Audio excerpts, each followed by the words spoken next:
So again, what really works, right, is that we're looking at plyometrics and powermetrics, right? Powermetrics is probably a better term that describes all things that you're doing that are ballistic, where plyometrics has more of that kind of that shock method type of scenario where you're going at maximum, especially on the myotatic stretch reflex, which is the, that phase,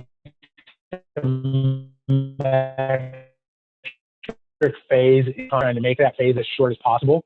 But in Hypermetrics, you're working at trying to phase from that eccentric to concentric. It can be much more technical. It doesn't have to be the maximum amount of power metrics on this spectrum, right? So like we talked about before, power is movement, right? So as soon as you start to move, we enter into this category of power, but we usually think of power being at the top end of this high speed, explosive type of thing. But that's looking at muscle tuning, right? Muscle tuning is this idea we talked about before, that the muscles naturally start to prepare for that counter movement or the landing or the loading. We have these feed forward responses and reflexes that happen where the body prepares itself to absorb load and to change direction. It's like we have this kind of magic that happens inside the body where it knows how to handle these things. And ultimately, arguably, from motor development and repetition and volume from the time that you were a child, right, and being able to, prepare yourself to do these things.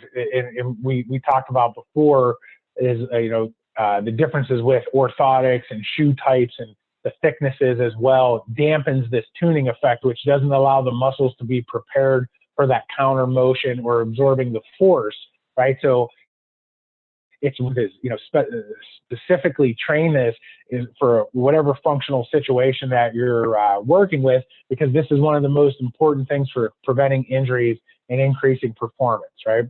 So one of the things that I've been talking about a lot actually with some of the guys at the gym over the last month or so is understanding the difference between fast twitch and slow twitch and medium twitch when it comes down to, plyometrics and strength training and whatnot. And one of the biggest things about it is that, especially if you're just looking at basic type, is that your fast twitch muscle fibers actually have a larger diameter in their cross-sectional area, right?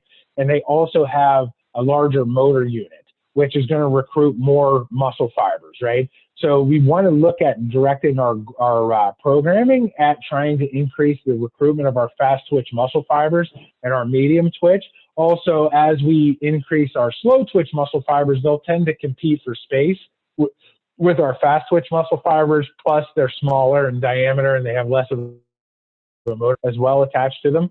So ultimately, over time, as well as we get older, we have a tendency to lose our fast twitch, hypertrophy first. So we really should focus on that. How do we get fast twitch hypertrophy during strength training?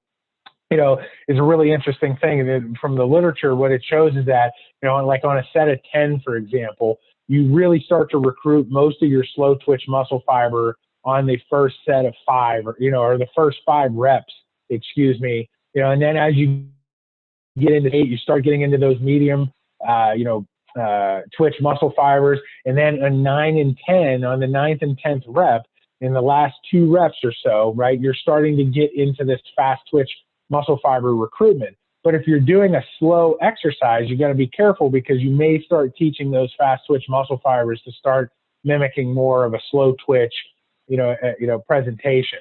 And that can be a big issue, especially if your people that you're working with are really, explosive people that need that. And ultimately, again, like we said, we want to try to focus on fast twitch because it's going to have a better long-term effect. Hypertrophy in general, right, is interesting. I think we talked about this before,